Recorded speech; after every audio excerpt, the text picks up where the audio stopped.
Balıq sezon başlamışkən dedim özümdən bir yemək hazırlayayım, həm də bunu sizlərlə paylaşım. Yağlı balıqla da hazırlaya bilərsən, amma farellə də bəyənəcəksən.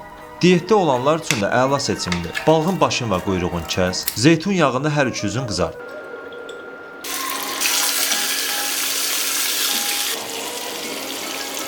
Tərəvəzləri doğra.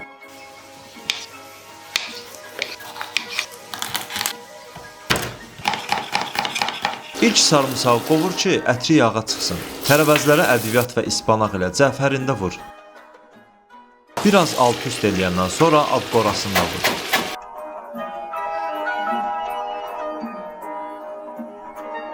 Cavalı qurusunu da qoy üstünə, qızardılmış farel balıqlarını da üzərinə düzəndən sonra qozunu da vur, qapağını qoy, yarım saat dəmdə zəif temperaturda qalsın bişsin. Bu balığın dadına doyum olmaz dostlar. Hazırlayan hər kəsə nuş olsun, videonu da bəyənən hər kəsə minnətdarlıq.